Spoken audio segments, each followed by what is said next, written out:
우리 한번 같이 해주시면 고맙겠습니다. 남편을 부르시니요. 다시 한번 남편을 부르시니요. 우리 모두가 다 어린 시절이 그런 경험을 하셨을 것 같아요. 아주 어렸을 때 보면 부모님들이 어떻게 그렇게 나를 잘 아는지, 얘가 이거 하면 그 다음 일은 무엇 할 것인가를 다 알고 미리 말해요. 그래서 나도 어렸을 때, 야, 우리 어머니 아버지 귀신 같다, 네, 그랬거든요. 근데 또 어떤 때는 거짓말을 못 하겠어요. 내가 거짓말한 걸 어떻게 그렇게 아시는지 모르겠단 말이에요.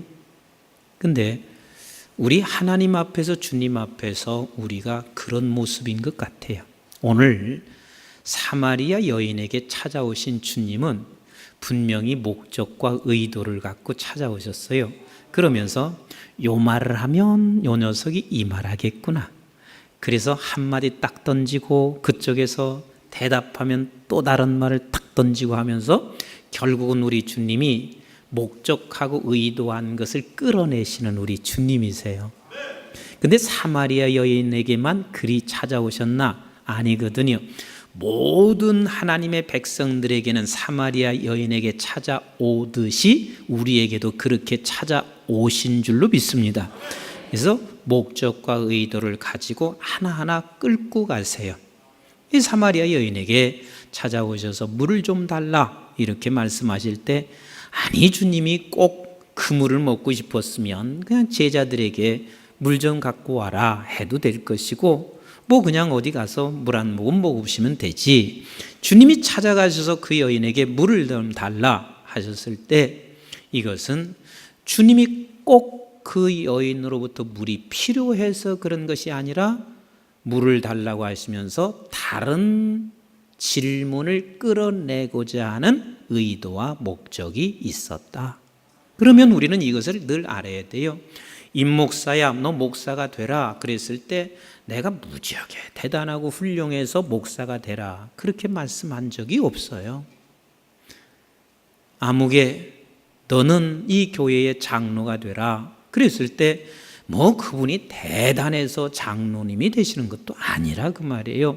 하나님께서는 그를 끌어내실 때 하나님은 하나님이 하시고자 하는 목적과 의도가 있단 말이에요. 근데 그 목적과 의도가 무엇인가 하면 딴 게 아니에요. 하나님을 그 일을 함으로 말미암아 더 깊이 알아가기를 원하시는 하나님이세요. 아멘이신가요? 그래서 이 여인에게 물을 좀 달라 했더니 여인이 이 질문을 하고 있습니다. 이것을 끌어내고 싶었던 거예요.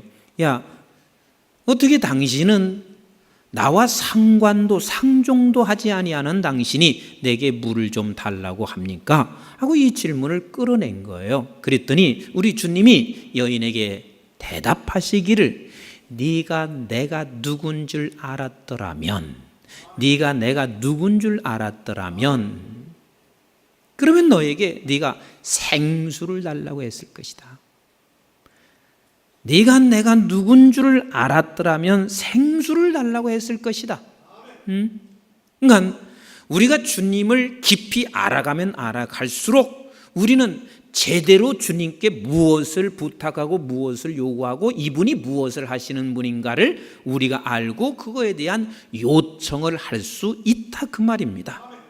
그래서 우리는 목사가 되든 장로가 되든 권사가 되든 안수집사가 되든 성가대에 앉든 우리를 불러놓았을 때는 주님이 누구신지를 알아감으로 말미암아 정말 주님이 원하시는 것들, 그래서 그 주님에게서 내가 정말 필요한 것을 요구할 수 있는 사람으로 하나님께서 그를 끌고 가신단 말이에요.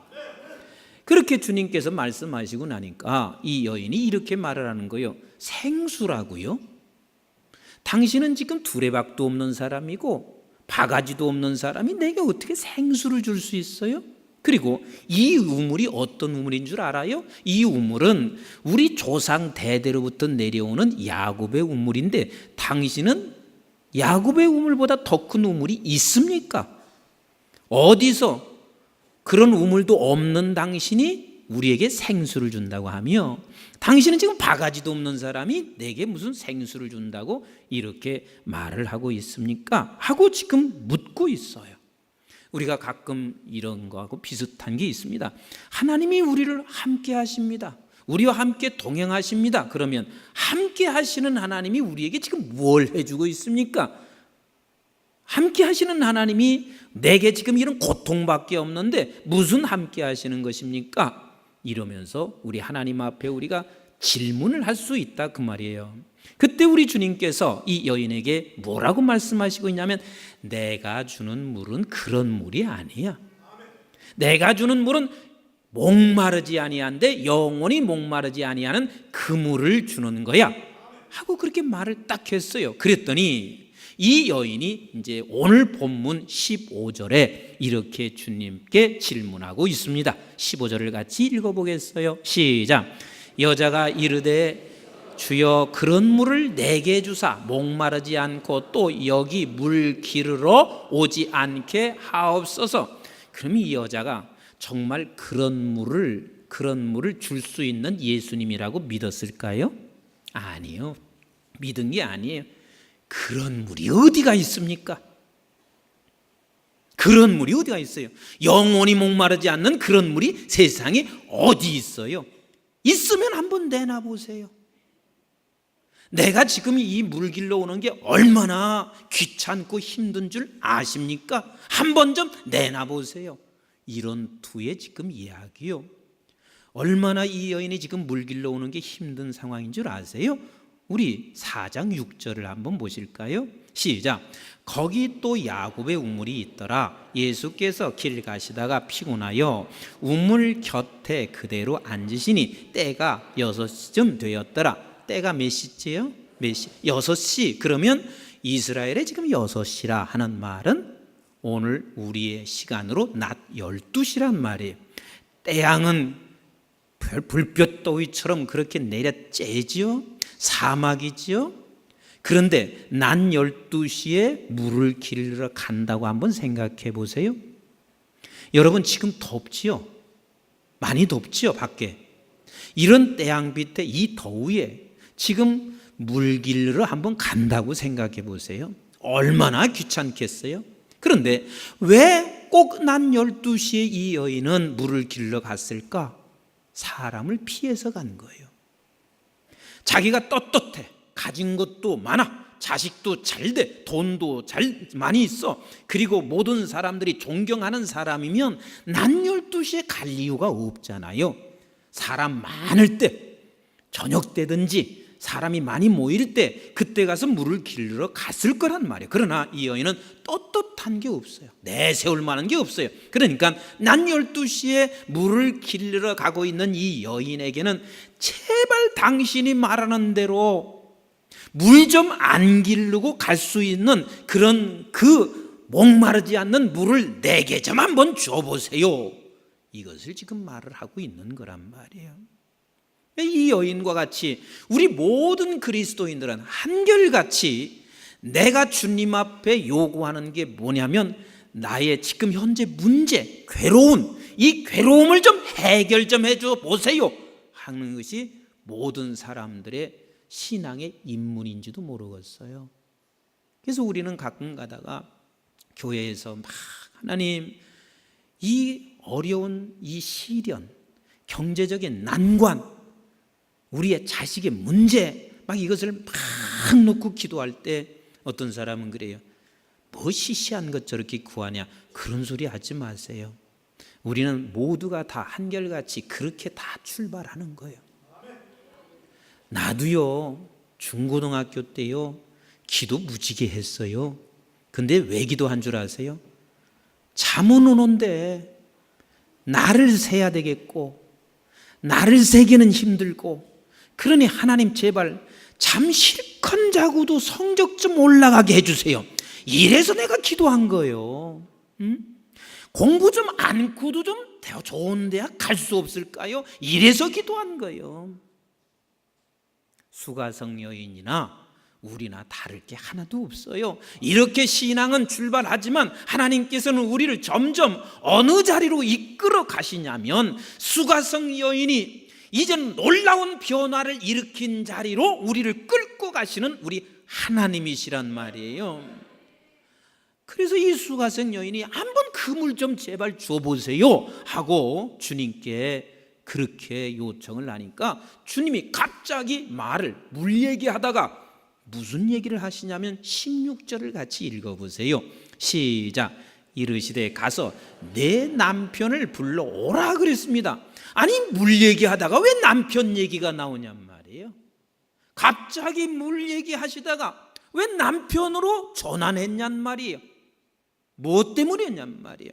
그 남편을 불러오라 그랬더니 이 여인이 뭐라고 대답하고 있는지 17절 시작. 여자가 대답하여 이르되 나는 남편이 없나이다. 예수께서 이르시되 내가 남편이 없다 하는 말이 옳도다. 이 여자가 뭐라고 그랬어요? 남편이 있대요 없대요? 없대요. 그랬더니 주님이 하시는 말씀이 없다는 게 맞아 그랬습니다. 근데 18절 보세요. 진짜 없나 있나? 18절 같이 읽어봅니다. 시작. 너에게 남편이 5이 있었고 지금 있는 자도 내 남편이 아니니 내 말이 참되도다. 그러면 남편이 지금 있어요 없어요? 있단 말이에요. 5은 어떻게 한 거예요? 이미 가르쳤어요. 그리고 지금 살고 있는 남편은 몇 번째요? 6번째 남편인데 그것도 없다는 말이 참말이다. 그 말은 무슨 소리요? 조금 있으면 갈아친다 그 소리요. 조금 있으면 갈아친다. 결국은 너가 지금 남편이 6번째인데 없다는 말이 맞아. 왜냐하면 조금 있으면 갈아치니까 없는 말이 참말이야. 주님이 그리 말씀하시고 계세요. 이게 왜 주님께서는 갑자기 남편 얘기를 하면서 지금 있는 6번째 남편도 남편이 아니라 너는 갈아칠 수밖에 없는 사람이다 하는 이 말은 그 이유가 뭐냐면 6번이든 7번이든 세상의 남편은 결국은 내게 만족을 줄 수 있다는 거예요 없다는 거예요? 없다. 만족을 줄 수 없다. 그래서 지금 주님의 심정은 뭔 줄 아세요? 6번째 남편으로 네가 끝났으면 좋겠다 그 소리야. 여기서 끝났으면 좋겠다. 그리고 7번째 남편은 누가 됐으면 주님이 원하시는 거요? 맞습니다. 이제는 너는 6번째 남편은 여기서 끝나고 7번째 내 남편은 목마르지 아니하게 하는 예수 그리스도가 너의 남편 되기를 원하시는 거란 말이에요. 오래전에 어떤 젊은 형제가 찾아왔습니다. 목사님, 아무래도 결혼 생활 함께 못 하겠어요. 그래. 왜? 그랬더니 이런 얘기 저런 얘기를 막 늘어놔요. 그래서 제가 그랬어요. 지금 몇 년 됐어? 그랬더니 3년 됐어요. 그래. 그래서 3년 되면 다 그래. 다 그래. 그리고 이렇게 이제 살다 보면 여자들은 다 똑같아. 그럼 여자들이 좀 서운하실 수 있으니까 남자들도 다 똑같아. 그런데 실증나고 권태나고 문제가 있다고 해서 가르쳐보면 3년 있다가 또 가르쳐야 돼. 또 가르치면 또 가르쳐야 돼. 그러니까 그냥 살아. 다 그게 그거야. 그 사람이 그 사람이야. 그냥 살아. 소원아, 소연이 뭐 고르려고 할 필요 없어. 다 그 남자가 그 남자인 거야. 너무 예뻐요. 고등학교 2학년 때부터 내가 데리고 있었으니까 너무 잘 알잖아요. 참 귀한 자매니까 데리고 가는 사람 복 있는 사람이에요. 저 여자는 조금 달라요. 그래서 그분이 이제 돌아가서 지금 그냥 잘 살고 있어요. 그러니까 결국은 이 세상은 만족을 줄 수 없는 거, 이것을 지금 주님이 말씀하시고 싶은 거예요. 무엇이 만족을 주겠냐? 돈도 이만큼 가져보면 그게 만족이 될 것 같지만 그래요, 안 그래요? 안 되잖아요. 이만큼 가져보면 또 다른 것에 대한 목마름이 또 생긴단 말이에요. 나는 목회에서 터득한 것이, 참 하나님께서 그나마 이제라도 터득하게 하신 게 너무 감사한 게 있습니다. 뭐냐면 성도 이만큼 몇천 명 이렇게 되면 숫자에 내가 거기에 연연하고 숫자에 그것을 만족하게 한다면 참 힘들 것 같아요. 10,000명 돼도 만족할 수 있는 줄 아세요? 안 돼요. 3만 명 돼도 만족할 수 없고 10만 명 돼도 만족할 수 없을 거예요. 그런데 하나님이 그 숫자에 연연하지 않게 하나님이 이제 나를 끌고 가시는 하나님이 너무 감사해요. 그 목회도 그래요. 뭐 건물 하나 더 짓고 그러면 만족할 천만에요. 끝이 없어요. 여러분, 세상의 것이라고 하는 것은 미물 하나조차도 용도와 속성이 다 있습니다. 이 세상 모든 존재하는 건 전부 다 용도와 속성이 있어요. 그런데 세상에서 나온 것은 모든 속성이 뭐냐면 끝나는 게 속성이고, 배신하는 게 속성이고, 떠나는 게 속성이고, 죽는 게 속성이고, 없어지는 게 속성이에요. 이게 세상의 모든 것들이에요. 그런데 용도는 뭔 줄 아세요? 선한 사람의 손에 그 세상 것이 들려있으면 선하게 쓰여지는 용도가 되고, 악한 사람의 손에 들려있으면 그건 모두가 다 악한 것이 돼버려요. 돈을 예를 들어서, 돈은 반드시 떠나요, 안 떠나요? 떠납니다. 배신합니다. 이게 속성이요. 그리고 선한 사람의 손에 들려있으면 돈은 선하게 쓰여지고, 악한 사람에게 들려있으면 악하게 쓰여지는 게 세상 것이란 말이에요. 미물 하나도 다 그래요. 그러나 하늘에서 온 것도 용도와 속성이 있습니다. 그런데 하늘에서 온 것의 속성은 뭐냐면 영원한 거예요. 끝이 안 나요. 배신이 없어요. 이게 하늘에서 온 것의 속성이요. 그리고 하늘에서 온 것의 용도는 뭔 줄 아세요? 어떤 사람에게 손에 들려진다 할지라도 반드시 합력해서 선을 이루는 것이 하늘에서 내려온 것의 용도란 말이에요. 그래서 하늘에서 내려온 용도는 반드시 합력해서 선을 이루어 가세요. 그래서 우리는 세상 것은 목마를 수밖에 없어요. 가져도 목마를 수밖에 없는 게 세상 것이라고 말입니다. 그래서 우리는 세상 것을 네가 사랑하지 말라 하시는 그 이유가 뭐냐면, 너 사랑해도 끝없이 그건 목마르단다. 목마른 것을 네가 사랑하면 더 목말리게 되어 있으니 더 목마르면서 얼마나 힘들겠냔 말이에요. 여러분, 세상에서요 가장 힘든 게 뭔 줄 아세요? 목 타는 거예요. 이 목 타는 건 못 견뎌요. 사막의 길을 걸으면서 목 타보세요. 그래, 너는 세상 것을 사랑하면 사랑한다는 것은 그만큼 사랑하는 것만큼 네가 목말라 목 타니 얼마나 힘들겠냐. 그래서 우리 한번 고린도후서 4장 16절로 18절을 같이 한번 읽어보실까요? 시작. 그러므로 우리가 낙심하지 아니하노니, 왜 낙심하지 않냐면 세상 것을 늘 사랑하고 목말라 하는 사람은 언제나 낙심하게 되어 있습니다. 너희가 낙심하지 아니하노니 왜 않느냐? 계속 읽어봐요. 시작. 우리의 겉사람은 낡아지나 우리의 속사람은 날로 새로워지도다. 우리가 잠시 받은 환난에 경한 것이 지극히 크고 영원한 영광에 중한 것을 우리에게 이루게 함이니, 우리가 주목하는 것은 보이는 것이 아니요 보이지 않는 것이니, 보이는 것은 뭐? 잠깐이다. 잠깐이다.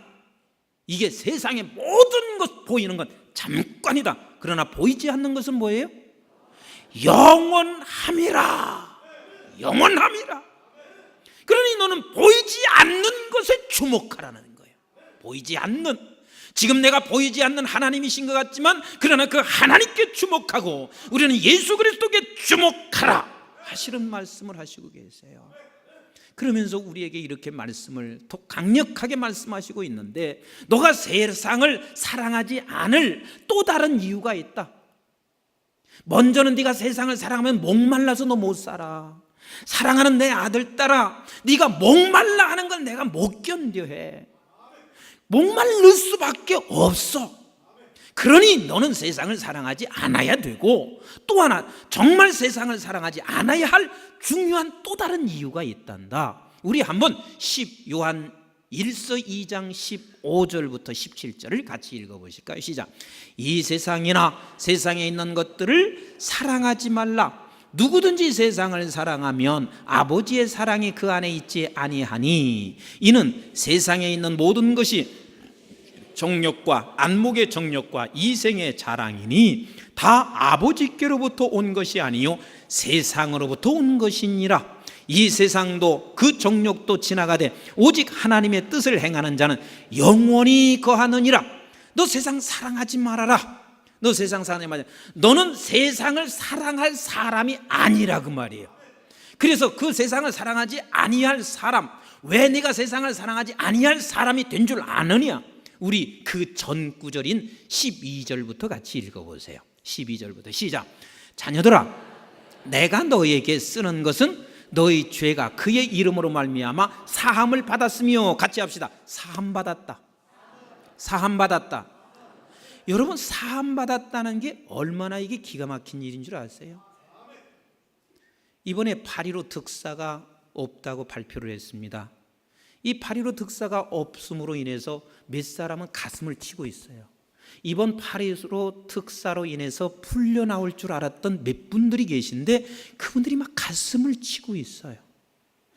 8.15 특사로 인해서 풀려나오지 않아도 그 사람은 1, 2년이면 그냥 있다가 나온단 말이에요. 그런데 거기에 있는 1, 2년도 괴로워서 특사로 나오기를 그렇게 바랬는데 이번 특사가 없어졌어요.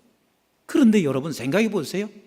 우리는 하나님께서 영원히 죄를 해방해 주신, 여러분 8.15 특사뿐만 아니라 죄에 해방된 특사로 여러분들이 완전히 해방된 사실을 믿으시나요? 1부 예배 때는요, 이거 참 3부 예배 때는 믿으시냐요? 그래서 어떻게 아멘 정도만 합니까? 일어서서 해야지 그랬더니 진짜 일어서시더라고요. 여러분 8.15 특사금 몇 년도 안 되는 것 때문에 그렇게 행복해 하는데 영원히 여러분들은 죄로부터 해방된 특사로 풀려나셨다니까요.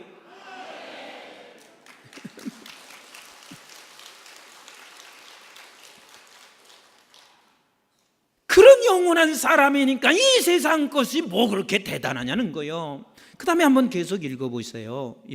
한번 13절 시작. 아비들아, 내가 너에게 쓰는 것은 너희가 태초부터 계신 이를 알았음이야. 같이 합니다. 알았음이라. 누구를 알았어요?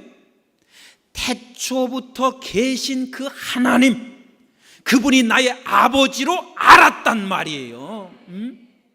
그 하나님이 내 아버지시니 얼마나 이것보다 더 기쁘고 행복한 일이 어디가 있냔 말이에요.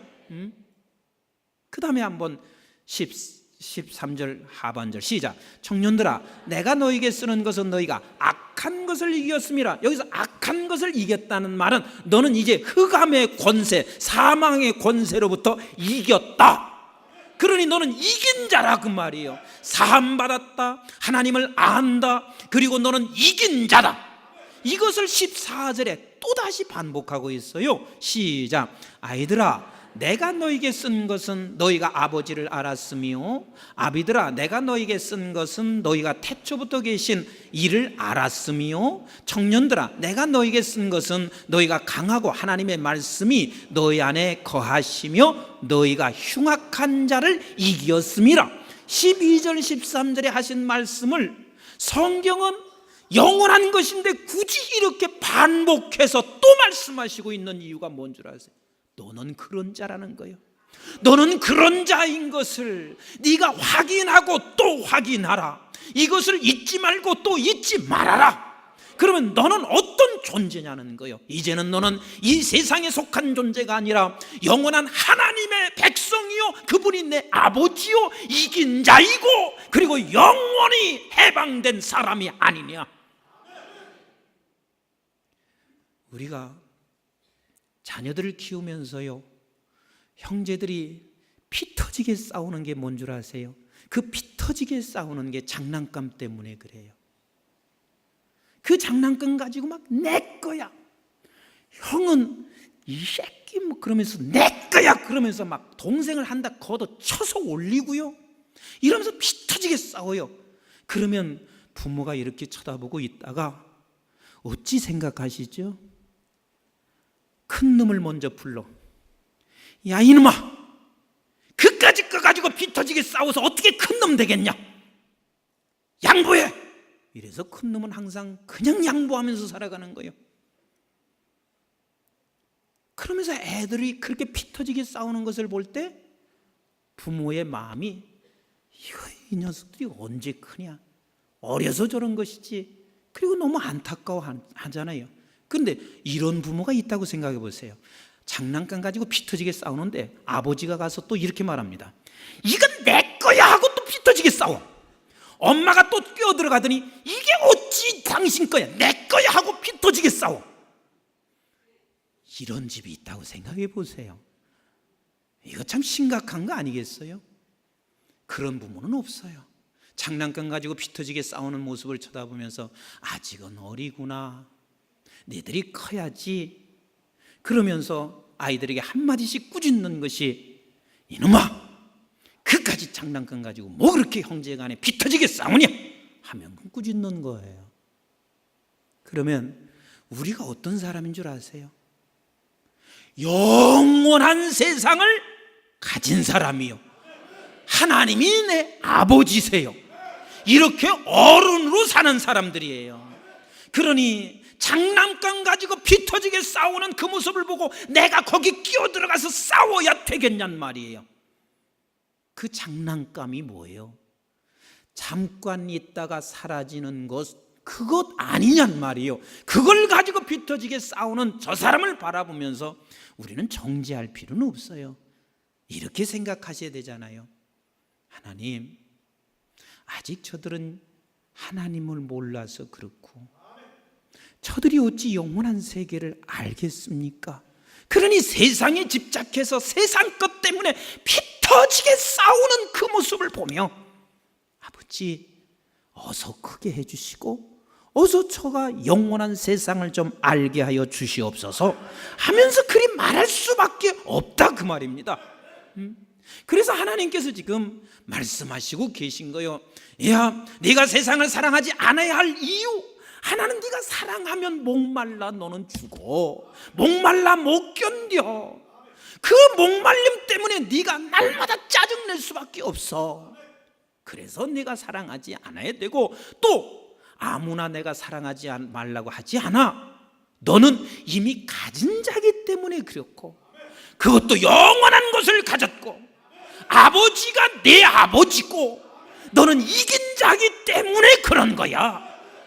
내가 언제 세상 사람한테 세상을 사랑하지 말라고 한 적이 있냐? 그 사람들은 세상을 사랑할 수밖에 없어. 하지만 너는 다른 사람이야. 그래서 사랑하지 말라고 말씀하시는 거예요. 우리 한번 예레미야서 9장 23절로 24절을 같이 한번 읽어보세요. 시작. 여호와께서 이와 같이 말씀하시되 지혜로운 자는 그의 지혜를 자랑하지 말라. 용사는 그의 용맹을 자랑하지 말라. 부자는 그의 부요함을 자랑하지 말라. 자랑하는 자는 이것으로 자랑할지니 곧 명철하여 나를 아는 것과 나 여호와는 사랑과 정의와 공의를 땅에 행하는 자인 줄 깨닫는 것이라. 나는 이 일을 기뻐하노라. 그래서 세상을 사랑하지 않는 자는 세상 것 자랑하지 않습니다. 우리가 가끔 가다가 내 자신을 이런 면에서 점검할 필요가 있습니다. 김 집사에게 박 집사가 왔습니다. 박 집사가 김 집사에게 이렇게 말합니다. 김 집사, 우리 남편 이번에 진급했다? 그런데 우리는 대통났어. 우리 아들은 이번에 서울대에 합격했다. 그런데 나는 또 임석순 담임 목사님이 나에게 용돈을 100만 원이나 줬다. 막 이러니까요, 이 박 집사가 김 집사에 와서 그런 얘기 하니까 김 집사가 뭔가 맞장구를 쳐야 돼. 맞장구를 칠 수 있어야 되고 거기서 딱 맞대기를 해주면 얼마나 신나요? 그래서 이렇게 맞대기를 해주고 싶은 거요. 어떻게? 야, 우리 남편은 2개 진급했다. 우리 아들은 서울대학은 별로여서 하버드 대학에 수석으로 들어갔다. 그리고 나는 임 목사님이 살짝 나만 불러서 200만 원 줬다. 이렇게 좀 뭔가 그 사람에게요, 맞받아칠 수 있어야 되는데 그 소리를 딱 김 집사가 듣는 순간 맞받아칠 게 하나도 없어. 그러면 맞받아칠 게 하나도 없으면 속에서 기분 상해서 결국은 집으로 가요. 집에 가서 어떻게 하는 줄 아세요? 괜히 엄한 남편을 잡는 거예요. 지금 박 집사 남편은 진급했는데 당신은 도대체 뭐 하는 거냐?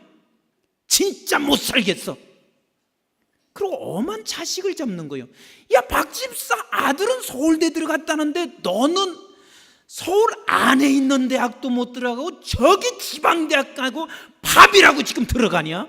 왜 괜히 엄한 아이를 또 잡아요? 그리고 또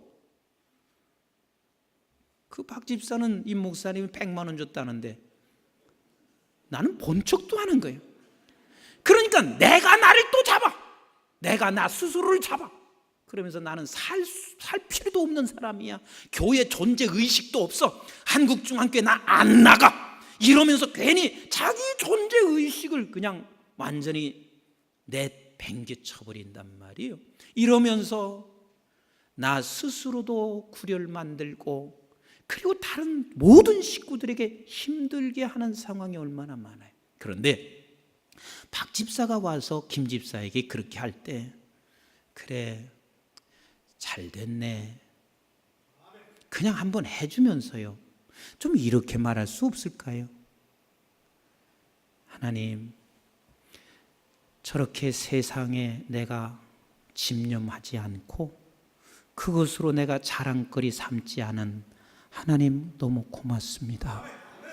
그리고 저분이 저것으로 지금 막 자랑거리 삼고 있지만 언젠가는 우리 박 집사가 그것이 아닌 영원한 하나님 아버지를 만난 것에 대한 자랑, 죄로부터 해방된 그 자랑, 흑암의 권세로부터 사망과 죄로부터 이김받은 것에 대한 자랑, 이런 박 집사가 될 것을 다 믿어요.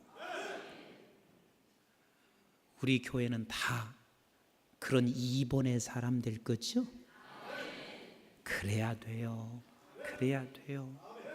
하나님이 그런 사람을 지금 원하시고 있다 그 말입니다. 때로는 우리는 이럴 수가 있습니다. 어느 날 갑자기 우리 목장 식구가 집들이를 하는 거예요. 그 집들이를 하는데 가보니까 60평짜리야. 막 속이 뒤집어지는 거예요. 나는 지금 지하에 사는데, 근데 또 하시는 말씀이 뭐라? 은행 빚 하나도 안 들어갔대. 전부 다 이건 은행에서 하나도 대출 안 받고 샀대. 속이 더 뒤집어져. 그런데 보니까 현대식으로 졌는데 기가 막힌 거요. 그래가지고 그것 때문에 너무 행복해 하는데, 우리는 그것을 보면서 하나님, 이분이 저 집 갖게 돼서 감사한데, 그러나 60평 가지고 있지만 조금 있으면 목말라서 70평 갖고 싶어 할 것이고, 조금 있으면 더 새 집 갖고 싶어 할 텐데, 이제는 60평에서 저가 끝나고 정말 영원한 하나님 만난 그 감격과 기쁨으로 저가 그분을 사랑하면서 살기를 원합니다. 좀 이런 사람이 우리 한국중앙교인이 되잔 말이에요. 아멘이신가요? 솔로몬이 이 세상의 모든 부귀 영화를 다 누려봤습니다. 안 가진 거 없었어요. 그리고 모든 것을 다 소유했습니다. 그런 솔로몬이 마지막에 쓴 책이 전도서요. 12장밖에 안 되고 책장으로 보면 5장밖에 안 되는 거기에서 헛되고 헛되다 하는 말을 36번을 쓰고 있습니다. 그만큼 이 세상의 모든 것은 헛되고 헛되요. 그래서 잡아본들 목말라요, 목말라.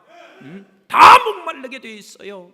그래서 우리 주님께서 말씀하시고 있는 거요, 내 남편을 데리고 와라. 여러분들의 남편은 지금 누군가요? 다시 물어볼게요. 내 남편을 데리고 와라. 여러분들의 남편은 누군가요? 예수 그리스도가 남편 된 사람. 그러나 우리의 남편은 아직도 돈입니까? 그러면 5번 다 버렸어 또 6번째 그 남편을 생각하게 될 것이고, 그래서 만족을 못 느껴서 또 7번째를 생각하게 될 것이고, 여러분들의 남편이 명예입니까? 여러분들의 남편이 자식입니까? 아니요. 만족을 줄 수가 없습니다. 우리의 남편은 오직 예수 한 분, 그분만이 우리에게 목마르지 않게 하시는 하나님이세요. 나는 이것을 깨달았어요. 여러분들도 오늘 이 시간 함께 이 사실을 깨닫고 우리의 영원한 남편, 그분으로 인하여 목마름이 없는 우리 여러분 되시기를 주님의 이름으로 축복합니다. 기도하겠습니다.